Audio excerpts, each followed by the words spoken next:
یہ نصیحت ہمیں بچائے گی، راہ جنت پہ یہ چلائے گی۔ یہ نصیحت ہمیں بچائے گی، راہ جنت پہ یہ چلائے گی۔ الحمد للہ رب العالمین، والصلاة والسلام علی خاتم النبیین، اما بعد، فاعوذ باللہ من الشیطان الرجیم، بسم اللہ الرحمن الرحیم، والصلاة والسلام علیک یا رسول اللہ، وعلی آلک واصحابک یا حبیب اللہ، والصلاة والسلام علیک یا نبی اللہ، وعلی آلک واصحابک یا نور اللہ۔ میرے پیارے اسلامی بھائی اور مدنی چینل کے ناظرین، پروگرام نصیحت بھری باتیں لیے آپ کی خدمت میں حاضر ہیں۔ آئیے آج کے موضوع کی طرف بڑھنے سے پہلے نبی الانبیاء، تاجدار ارض و سما، حبیب کبریہ، مکی مدنی مصطفیٰ صلی اللہ تعالی علیہ وآلہ وسلم کی بارگاہ بے کس پناہ میں درود و سلام کے نذرانے پیش کرنے کے تعلق سے ایک حدیث مبارکہ سننے کی سعادت حاصل کرتے ہیں۔ میرے آقا و مولا مکی مدنی مصطفیٰ صلی اللہ تعالی علیہ وآلہ وسلم نے ارشاد فرمایا، لیس من عبد یصلی علی الا بلغنی صوتہ حیث کان۔ میرا جو بھی امتی مجھ پر درود پڑھے وہ جہاں کہیں بھی ہو، اس کا پڑھا ہوا درود مجھ تک پہنچتا ہے۔ صلو علی الحبیب صلی اللہ تعالی علی محمد وعلی آلہ وصحبہ وبارک وسلم۔ میرے مدنی چینل کے ناظرین، پروگرام نصیحت بھری باتیں میں شیخ فرید الدین عطار علیہ رحمۃ اللہ الغفار کی فارسی کتاب پند نامہ، اس میں بیان کردہ نصیحتیں آپ کی طرف بڑھانے کی صورت کی جاتی ہے۔ آئیے آج کے موضوع کی طرف بڑھتے ہیں۔ شیخ فرید الدین عطار علیہ رحمۃ اللہ الغفار نے یہ بات ذکر فرمائی، ناخوشی در زندگانی اے ولید، مرد را از خوے بد گردد پدید۔ آپ کا ایک بڑا پیارا انداز ہے، وہ سمجھانے والے ہیں، نصیحت کرنے والے ہیں۔ ناصح، نصیحت کرنے والے کو چاہیے کہ پہلے قربت اختیار کرے، دل میں جگہ بنائے، پیار بھرے انداز سے مخاطب کرے، محبت اور اپنائیت والا ماحول بنا کے پھر بات بیان کرنے کا سلسلہ کرے۔ ابے تبے والا انداز، ڈانٹ ڈپٹ والا انداز، اوئے تیری حیثیت کیا، تیری اوقات کیا، تجھے پہلے بھی سمجھایا، تو نصیحت کرنے والوں کا یہ انداز نہیں ہوا کرتا۔ آپ کا انداز کیا ہے؟ اے برادر، اے عزیز از جاں، مختلف طرح کے کلمات آپ ذکر فرماتے ہیں۔ میرے بھائی، میرے پیارے، میرے اپنے، میرے بیٹے، یوں اس انداز میں آپ مخاطب کرتے ہوئے کچھ نہ کچھ نصیحتیں فرماتے ہیں۔ تو آج جو پہلی بات آپ نے ذکر فرمائی، کہتے ہیں اے بیٹے، اے لڑکے، زندگی میں جو بری عادتیں ہیں نا، ان کو نکال دے، برائی تیرے قریب نہ آنے پائے۔ آدمی کو ہر بری خصلت سے اپنے آپ کو بچانا چاہیے۔ تو خوشی کی زندگی جینا چاہتا ہے نا، تو جتنی بھی بری عادتیں ہیں نا، ان بری عادتوں کو اپنی طبیعت سے نکال دے۔ سمجھداری کا تقاضا کیا ہے؟ سمجھداری کا تقاضا یہ ہوا کہ بندہ اپنے اعمال کا اور اپنی عادتوں کا جائزہ لیتا رہے، دیکھتا رہے۔ جس عادت کے بارے میں پتا چلے نا کہ یہ عادت یہ اچھی نہیں ہے، یہ انداز یہ ستھرا نہیں ہے، یہ نفیس لوگوں کی طبیعت میں یہ چیز اچھی نہیں لگتی، تو جس چیز کے بارے میں پتا چلتا چلا جائے، اس چیز کو اپنی طبیعت سے نکالتا چلا جائے۔ تو پہلی بات آپ نے ذکر فرمائی کہ زندگی میں جتنی بھی بری عادتیں ہونا، بندے کو چاہیے کہ ان عادتوں کو نکال دے۔ پھر آپ ذکر فرماتے ہیں، آنکھ نبوت مرد را فعل نکو، مردہ می دانش کے نبوت زندہ او۔ جس بندے کی زندگی میں اچھائی نہیں ہوتی نا، اور برے کام جس کی طبیعت کا حصہ بن جاتے ہیں، سن ایسا آدمی زندہ نہیں ہے، اس کو تو مردوں میں شمار کرنا چاہیے۔ میں قرآن پاک کا ایک انداز آپ کے سامنے رکھنا چاہوں گا۔ اللہ تعالیٰ جل جلالہ نے قرآن پاک میں دو طرح کے انداز ہمارے سامنے رکھے۔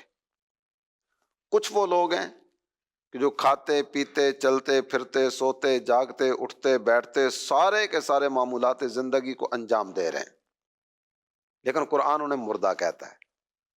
قرآن ارشاد فرماتا ہے اِنَّکَ لَا تُسْمِعُ الْمَوْتَى۔ جہاں جن کو قرآن نے موتا فرمایا نا، مردے، یہ کون ہے؟ ابو جہل، عتبہ، شیبہ اور اس طرح کے جتنے بڑے بڑے بدنام قسم کے کافر ہیں کہ جو کبھی بھی دین قبول کرنے کی طرف نہیں آئے، جن کی زندگی کا مقصد اللہ کے پیارے حبیب صلی اللہ تعالی علیہ وآلہ وسلم کو اذیت دینا اور تکلیف پہنچانا ہی تھا، قرآن نے انہیں مردہ فرمایا۔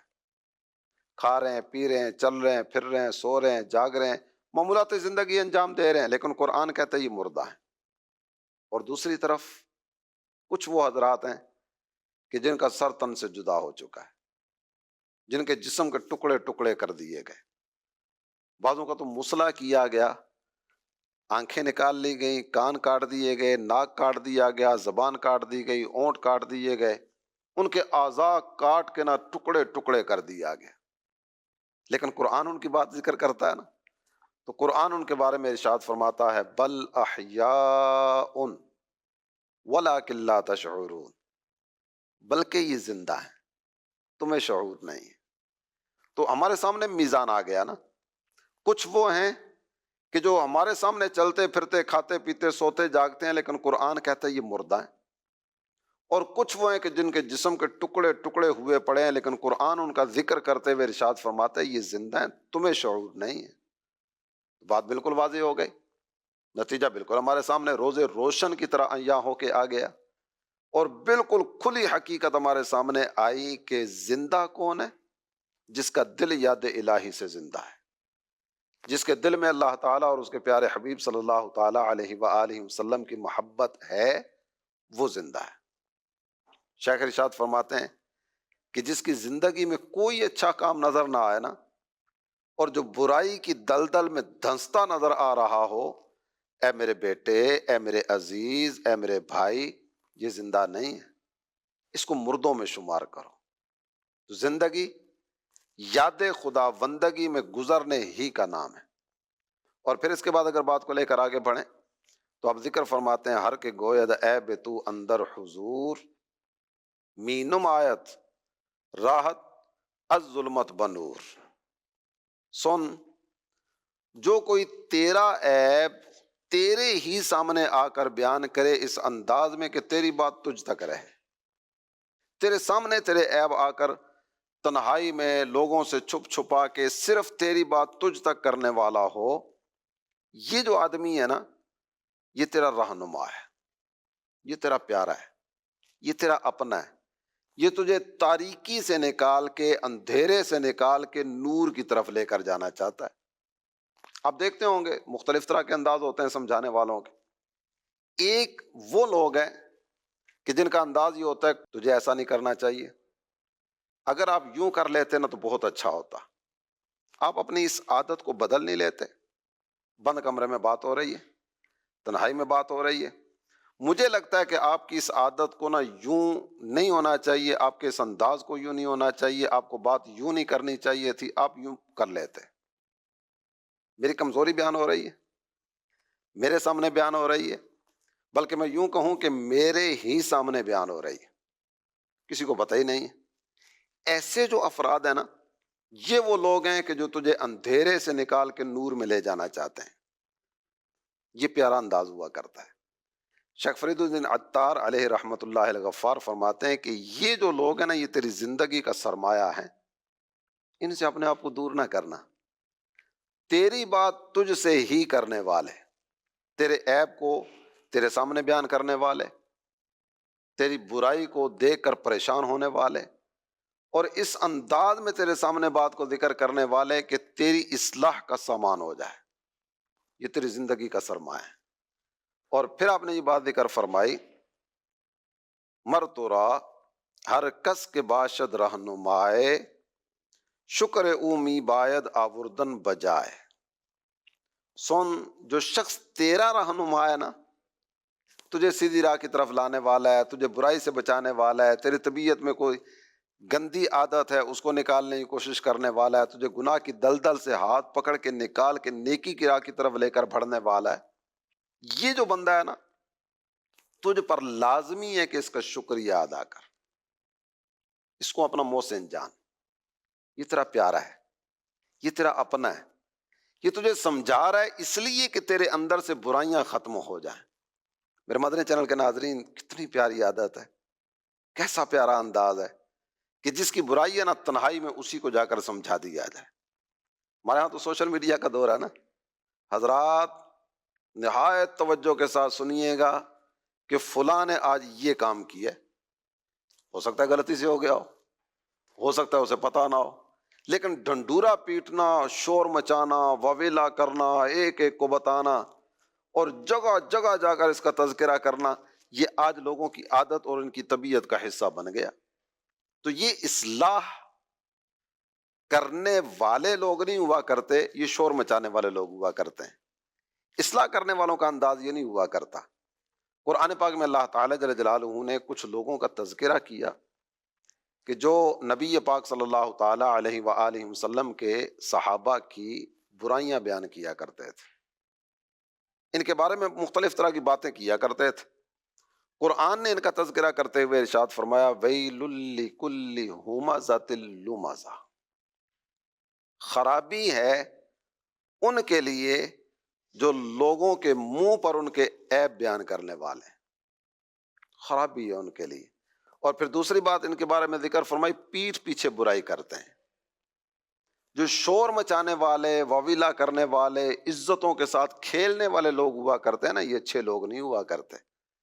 اور جو تیری بات تیرے سامنے آ کر بیان کر رہا ہے، تیری اصلاح کی کوشش میں لگا ہوا ہے، تجھے لوگوں کے سامنے بدنام نہیں کرتا، یہ لوگ جو ہے نا، یہ تیرے لیے سرمایہ، تیری زندگی کا اساس ہے، ان کو سنبھال کے رکھ۔ اور پھر شیخ نے اگلی بات ذکر فرمائی، آپ ارشاد فرماتے ہیں، مر خرد مندان عالم را شناس، خلق نیک و شرم نیکو تر لباس۔ جہان کے عقل مندوں کے لیے جو بہترین لباس ہے نا، عقل مند لوگوں کے لیے بہترین لباس، آپ نے دو باتیں ذکر فرمائی۔ آپ فرماتے ہیں پہلا لباس، بہترین لباس اچھی عادت، اور دوسرا بہترین لباس جو ان لوگوں کے لیے نا، وہ ہے حیا۔ عقل مند آدمی، خرد مند آدمی، ہوش مند آدمی بہترین لباس کی طرف بڑھے گا نا۔ بہترین لباس کیا ہے؟ اچھی عادتوں کو اپنانا۔ بہترین لباس کیا ہے؟ تیرے اندر حیا باقی رہے۔ ہم ظاہری اعتبار سے لباس کی بات اگر کریں نا، تو میرے مدنی چینل کے ناظرین، ہم اپنے لباس کی تراش خراش کا جائزہ بھی لیتے ہوں گے، یہاں تک کہ ایک ایک چیز کو دیکھا جا رہا ہوتا ہے، سلائی یوں نہیں، یوں ہونی چاہیے، بٹن یوں والے نہیں، یہ والے ہونے چاہیے، گھڑی یہ نہیں، یہ ہونی چاہیے، شوز اس طرح کے نہیں، اس کمپنی کے ہونے چاہیے۔ یہ ظاہری وضاحت ہے نا۔ ظاہری لباس کو بہتر سے بہترین بنانے کے لیے ہم تگ و دو کر رہے ہوتے ہیں۔ کچھ عجب نہیں ہے کہ ایک دوسرے سے مشورہ بھی کیا جاتا ہو، یار گھڑی کون سی خریدوں، شوز لینے کا ارادہ، تم کیا کہتے ہو، کس کمپنی کے لینے چاہیے۔ یہ ظاہری لباس کے لیے ہم اہتمام کر رہے ہوتے ہیں نا۔ شیخ فرماتے ہیں عقل مند آدمی کو چاہیے کہ بہترین لباس کی طرف بڑھے، اور بہترین لباس کون سا ہے؟ اچھی عادت اور حیا۔ ایک پنجابی شاعر نے بات ذکر کی نا، کہتے ہیں چنگیاں وچ صفتاں نظر جو آندیاں، عادتاں چنگیاں تے شکلاں پیاریاں۔ اچھے بندوں کی جو عادتیں ہوا کرتی ہیں، اچھی اچھی عادتیں، اچھی اچھی عادتیں، ان کو اپناتے ہوئے زندگی بسر کرتے چلے جاتے ہیں۔ اور پھر بات کو لے کر اگر آگے بڑھیں تو آپ ارشاد فرماتے ہیں، حال خود را از دو کس پنہاں مدار، از طبیب حاذق و از یار غار۔ اپنی جو طبیعت ہے نا، یہ دو سے نہ چھپانا، دو کے سامنے اپنی ساری کیفیتیں رکھ دینا۔ اگر کوئی بیماری آ گئی، اگر کوئی تنگی آ گئی، کوئی آزمائش والی کیفیت آ گئی، تو آپ نے یہ بات ارشاد فرمائی کہ دیکھ ماہر طبیب کے سامنے اپنے مرض کو کھل کے بیان کر، اور اپنا اگر کوئی یار غار گہرا دوست ہے نا جو تیرا مخلص ہے، اگر کسی معاملے میں تو مشورہ کرنا چاہتا ہے تو اس سے مشورہ کرنا۔ ڈاکٹر سے مرض کو چھپانا تیری بیماری کے اضافے کا سبب بنے گا، اور مخلص دوستوں کے مشورے کے بغیر آگے قدم بڑھانا یہ تیری زندگی کی راہیں تجھ پر تنگ کرنے کا سبب بن سکتا ہے۔ شیخ فرید الدین عطار علیہ رحمۃ اللہ الغفار نے اس کے بعد جو بات ذکر فرمائی، آپ فرماتے ہیں آنچ اندر شرع باشد ناپسند، گرد او ہرگز مگرد اے ہوش مند۔ اے عقل مند آدمی، اے دانا آدمی، اے سمجھداری کی دہلیز عبور کرنے کے لیے آگے بڑھنے والے، سن، جہاں شریعت مطہرہ تجھے روک دینا اس سے آگے بڑھنے کی کوشش نہ کرنا۔ تیرے رب نے، تیرے پیارے حبیب صلی اللہ تعالی علیہ وسلم نے جس جگہ تجھے روک دیا، جس کام سے تجھے روک دیا، خبردار اس حد کو تجاوز کرنے کی طرف اور اس حد کو کراس اور عبور کرنے کی طرف نہ آنا۔ آپ قرآن پاک کا انداز دیکھیں، اللہ تعالیٰ جل جلالہ نے قرآن پاک میں ارشاد فرمایا تلک حدود اللہ، یہ اللہ کی حد ہیں، یہ اللہ کی حد ہیں۔ اب اس کے بعد جو بات ذکر فرمائی گئی وَمَن يُطِعِ اللَّهَ وَرَسُولَهُ، جو اللہ اور اس کے رسول کی اطاعت کرے، اللہ تعالیٰ جل جلالہ نے ان کے لیے جو انعامات رکھے نا پھر اس کا ذکر کیا، يُدْخِلُهُ جَنَّاتٍ تَجْرِي مِن تَحْتِهَا الْأَنْهَارُ خَالِدِينَ فِيهَا، اللہ انہیں جنتوں میں داخل فرمائے گا، وہ جنتیں جن کے نیچے نہریں جاری ہیں۔ اور یہ کہنے کے بعد قرآن ارشاد فرماتا ہے ہمیشہ ہمیشہ یہ لوگ اس میں رہیں گے، وَذَلِكَ الْفَوْزُ الْعَظِيمُ، اور یہ بہت بڑی کامیابی ہے۔ تلک حدود اللہ، یہاں سے بات شروع ہوئی ہے، جو اللہ اور اس کے رسول کی اطاعت کی طرف بڑھے، جو ان حدوں میں رہتے ہوئے زندگی بسر کرے، اللہ اپنے انعامات سے نوازے گا۔ وَمَن يَعْصِ اللَّهَ وَرَسُولَهُ وَيَتَعَدَّ حُدُودَهُ يُدْخِلْهُ نَارًا خَالِدًا فِيهَا، اور جو اللہ اور اس کے رسول کی نافرمانی کرے، ان حدوں سے آگے نکل جائے، ان حدوں کو تجاوز کر دے، ان حدوں کو عبور کر دے، اللہ انہیں جہنم میں داخل کرے گا، اور ہمیشہ ہمیشہ کے لیے یہ لوگ جہنم میں رہیں گے۔ وَلَهُ عَذَابٌ مُّہِینٌ، ان کے لیے رسوا کر دینے والا عذاب ہے۔ تو شریعت کی پابندی ایمان والے کی زندگی کا حسن ہوا کرتا ہے۔ ایمان والا کیسے اللہ تعالیٰ اور اس کے حبیب کی نافرمانی کرے گا، یہ کیسے نافرمانی والے کاموں کی طرف بڑھے گا، اور کیسے اللہ تعالیٰ جل جلالہ اور اس کے پیارے حبیب صلی اللہ تعالیٰ علیہ وآلہ وسلم کی روح گردانی والی راہ اس کو اپنانے کا سوچے گا۔ ایمان والا نافرمان تو نہیں ہوا کرتا، نافرمانی کی راہ کی طرف بڑھنے والا تو نہیں ہوا کرتا۔ چلیں اس کے بعد مزید آگے بڑھتے ہیں۔ آپ فرماتے ہیں ہر چرا کر دست حق بر تو حرام، دور دار از خود کے باشی نیک نام۔ سن، جس چیز کو اللہ تعالی جل جلالہ نے تجھ پر حرام فرما دیا، تیرے رب نے جس کام کے کرنے سے تجھے منع کر دیا، اس کام سے اپنے آپ کو دور رکھ تاکہ تجھے تقوی اور پرہیزگاری کی دولت ملے، تاکہ تو اچھائی کمانے والوں میں شمار کر لیا جائے۔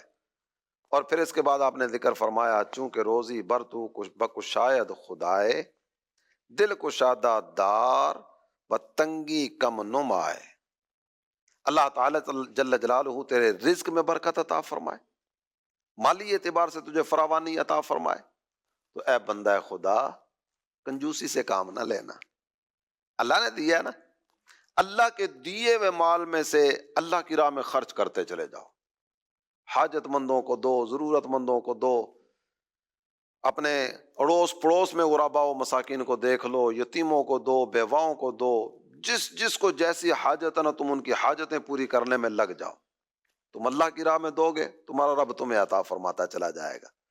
اور پھر آپ نے اگلی بات ذکر فرمائی تقیہ کم کن خواجہ بر کردار خیش، دل بنہ بر رحمت جبار خیش، اے میرے سردار، انداز نہ سمجھانے کا، میرے بھائی، میرے بیٹے، میرے عزیز. ابھی اب بات ذکر فرماتے ہیں اے صاحب، اے سردار، اپنے عمل پر بھروسے کو کم کر دے.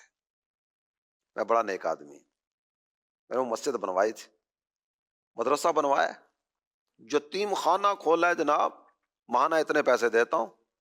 تو آپ ذکر فرماتے ہیں کہ اپنے عمل پہ بھروسہ نہ کر، اپنے عمل پر اعتماد کر کے اپنے آپ کو نیک سمجھنے کی طرف نہ بڑھ جا، اپنے رب کی رحمت پر دل کو مطمئن کر. میں کچھ بھی نہیں. اللہ نے توفیق عطا فرمائی نیکی کی، پرہیزگاری والے کاموں کی، بہت سارے نیکی والے کام مجھ سے ہو گئے، لیکن یہ جتنا کچھ بھی ہوا نا، یہ سب رب کی رحمت، اس کا فضل، اس کا کرم، اس کا احسان.